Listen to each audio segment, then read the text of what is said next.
Hi, and welcome to the Parlay NFL show. I'm your host, Sarah Said, and I'm here with Jay Unit. Of course, we have Justin Pooni and Jelani Goodridge-Reid. They are both obsessed with Russell Wilson, who is Sarah's husband, first and foremost, and the quarterback of the Denver Broncos. So that means that they're the perfect people to talk about him. What happened to Russell Wilson on Monday night, Justin? Russell Wilson's Russell Wilson now, man. He's bad. Yeah. He's bad, It's dude. sad, bro. It's sad. Like, you guys don't know, I'm a Seahawks fan. I love this guy for 10 years, right? Yeah. And he broke my heart. You know, the breakup that me and Russell Wilson had was worse than any other ex-girlfriend I ever had in my life. Unfollowed him on Instagram immediately, on Twitter. Deleted my laptop background was actually Russell Wilson. Changed it. Broke my heart. I'm not going to lie. It brings me a lot of pleasure seeing him suck in Denver right now. No, but to be realistic, to be completely frank and forefront and honest, I don't know what it is. Is it, does he care more about the extracurricular stuff that becomes being a starting quarterback now? Is it all this pressure? Is it a new offense? I don't know. But Jelani, it does not look good.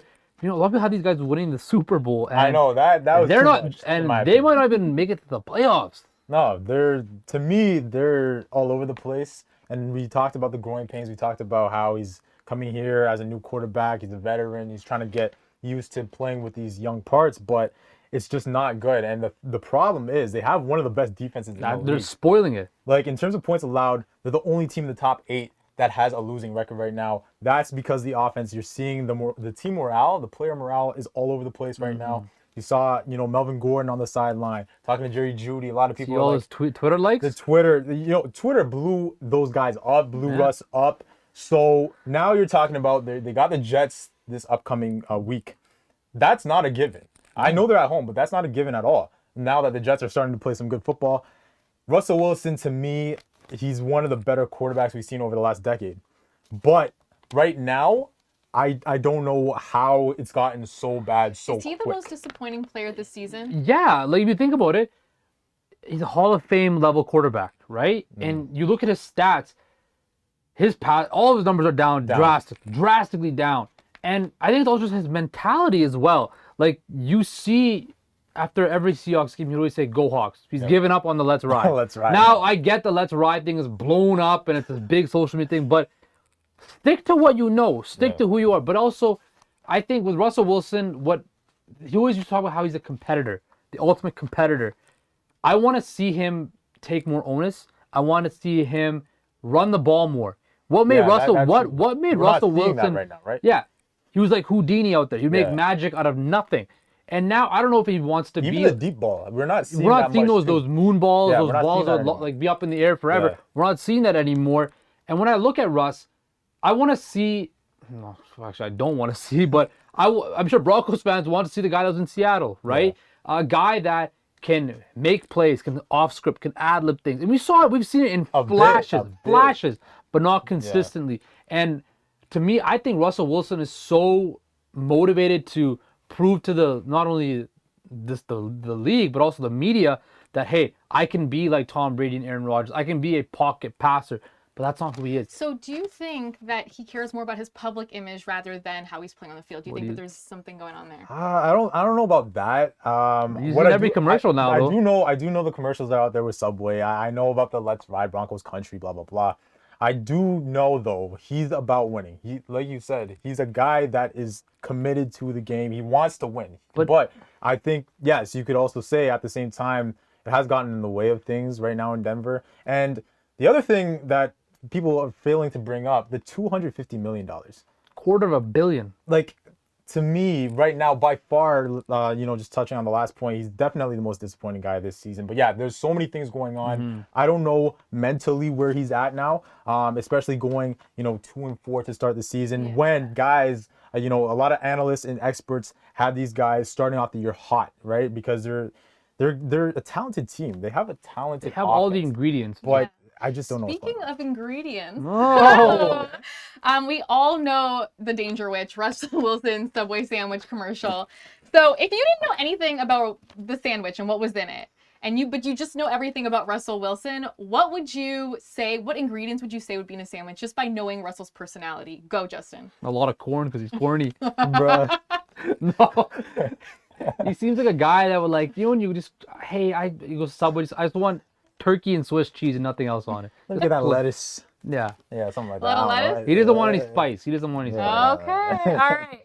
So I want to ask you guys about somebody else who's really active on social media. That is Odell Beckham Jr. Oh, my guy. So he posts a lot of things, like tweets a lot when he's watching games, live tweets, but also posts things that, you know, kind of get the sparks flying of like, where is he going to go? He tweeted, "Sheesh, Bills Mafia" once, and everybody was kind of excited about that. So I've got to ask, like, where should Odell Beckham Jr. go? Oh, there's a lot of options, He's going to obviously. the Dallas Cowboys right now. I would love to see him Dallas star on his Cowboys. helmet. OBJ, come home, bro. Come home. He's all from But- Texas. What are you talking about? Come on, man.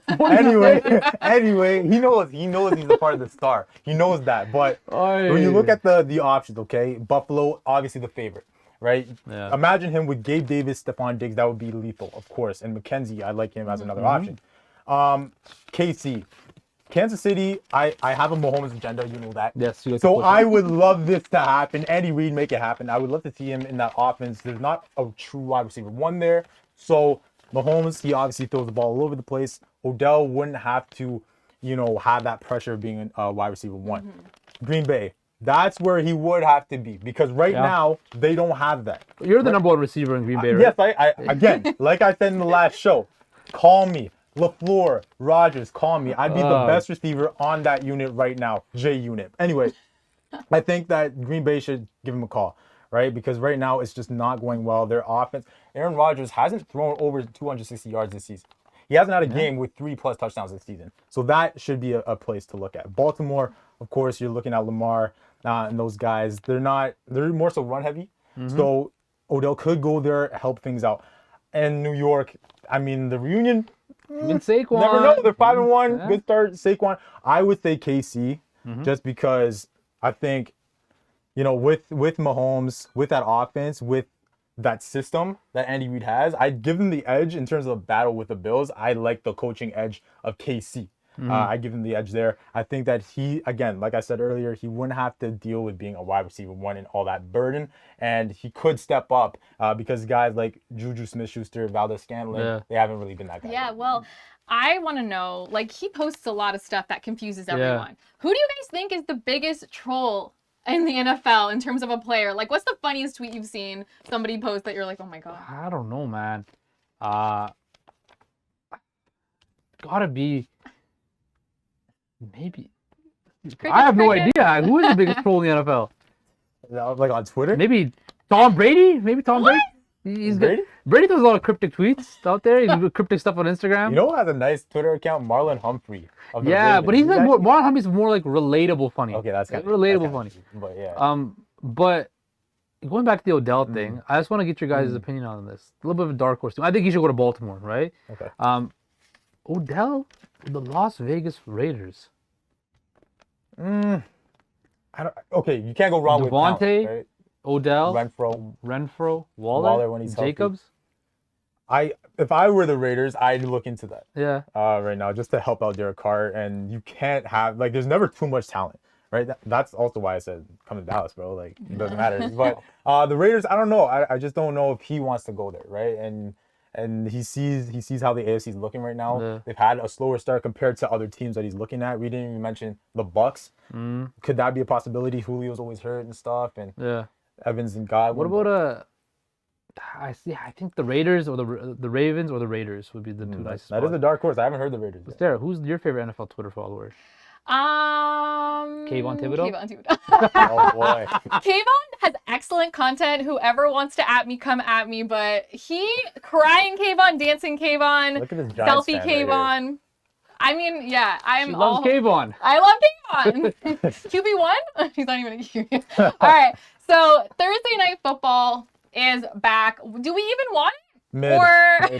but I mean, there is hope. We have the Arizona Cardinals taking on the New Orleans Saints. I guess let's ride. Or let's not. Let's ride into the game preview. First, is DeAndre Hopkins returning the solution for the Cardinals? No. Cardinals' problems are way bigger than just DeAndre Hopkins. Now, he can mask a lot of problems on the offensive side of the ball. He's still that guy, but I don't know what. I think it just comes down to Cliff Kingsbury. is an overrated coach. I agree. I don't know how he deserved a Fraud watch. I don't know how he deserved a contract extension. The dude just is know. not a good coach. Like, what has he done? Their that merits that? their defense sucks. Taking a step back. Their offense hasn't really done much. Their offense And they're so reliant on Hopkins. Their offense got held to next to nothing against the Seattle defense that's been like the worst defense in the league. Now Geno Smith is not the one. Geno Smith is carrying that team right now, but my Seahawks. But what the heck? I don't see it. Like I get it. Kyler's uberly talented, right? Nobody's denying he that. doesn't even look good this season. He doesn't. Like, is he not doing his He's homework? been Is he playing he's too been much Call of playing Duty? too much Call of Duty. The new Call of Duty I think drops soon. Yeah. And expected to not play. No, sorry, not to study as much anymore. He's trying to get to all those level he's up. Probably You know? gonna have to get a tutor or something. Maybe. Because the numbers you are should going. tutor him. The numbers are going down. He's so Professor reliant Jelani. on Hopkins. Like when Hopkins is out there, obviously the wins are there and things like that. But the Cardinals are not a good team. And No. coming into the year, a lot of people were like, Arizona's gonna make it back to the playoffs. I never saw that. I'm sorry, I never saw that happening. They haven't won a home game in a minute. Okay? No. Like, they've lost their last 8 games at home. The Saints could get this one done. Well, I want to know if Cliff Kingsbury is a fraudulent NFL head coach. You just said that. You just said the answer to that question. Fraud watch. It's fraud. Can the Saints still take the NFC South? No. That team is that. The Saints, I was very hopeful, but the injuries, man. Mike It Thomas is. could never stay healthy. Jameis, Can't go, Mark. as much as I love Jameis, Jameis is such a wholesomely Funniest man in the game.